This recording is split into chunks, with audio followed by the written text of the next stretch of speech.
Hey everyone, Severance just changed everything. Episode 8 didn't just drop bombshells. It rewrote the entire story we thought we knew. Harmony Cobel's past? Darker than we imagined.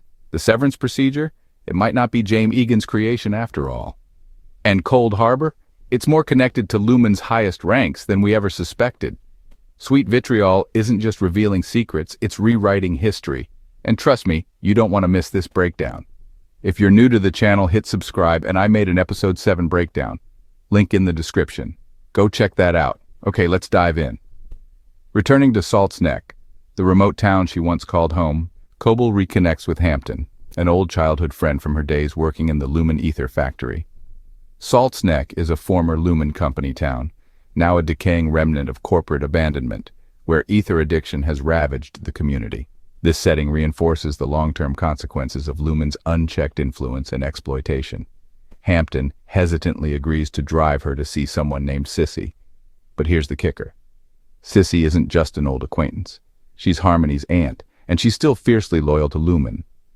A plaque on the wall of the Cobel family home marks her achievements within the company, but that pride hasn't translated into warmth toward her niece.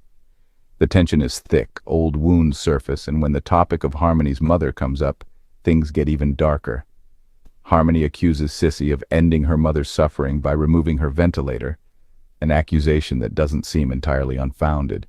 That odd, lingering mystery from Season 1, why Harmony clings to a breathing tube, finally gets an answer. It belonged to her mother.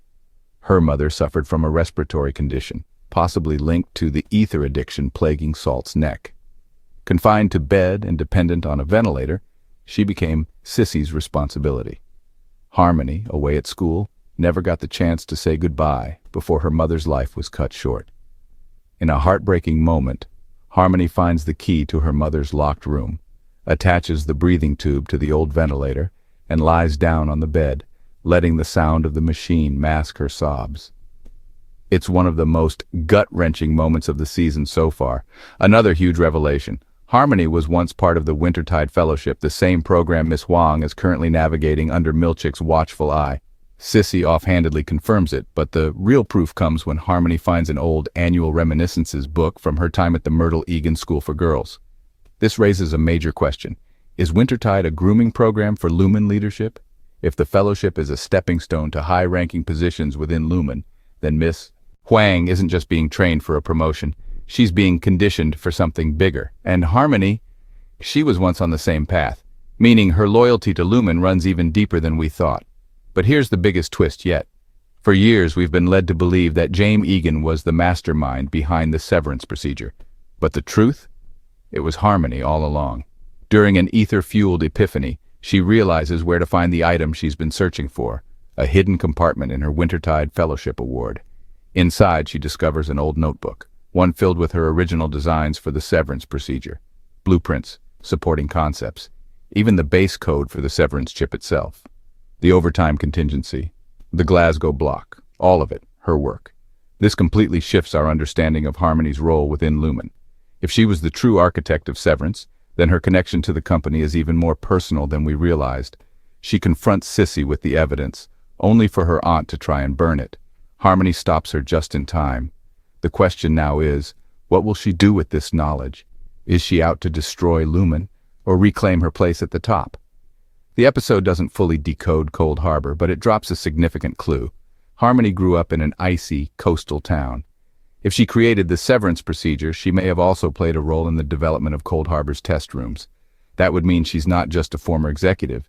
She's one of the original architects of whatever's happening there. With Harmony now on her way to meet Mark and Devon after that cryptic phone call, the pieces are coming together. Is she finally turning against Lumon? And more importantly, does she hold the key to freeing Gemma? Throughout the episode, references to the Nine keep popping up. Hampton mentions it in passing. Sissy speaks of it as a path Harmony's mother might have followed if she'd been a true Kier believer. Then we see them, 9 cards laid out on a table, each bearing a word. Probity, wiles, verve, benevolence, vision, and more. It's eerily similar to the 4 tempers, woe, malice, frolic, dread, the dark aspects Kier claimed to have tamed. Could the 9 be their opposite? The virtues Lumon followers aspire to? And if that's the case, is this just another layer of control? Severance just keeps layering on the mysteries, and with only a couple of episodes left, the stakes have never been higher. Was this the most revealing episode yet? What's Harmony's next move? Drop your thoughts in the comments. And don't forget, check out my breakdown of episode 7 and my deep dive into the 9. Links in the description. See you in the next one. Peace.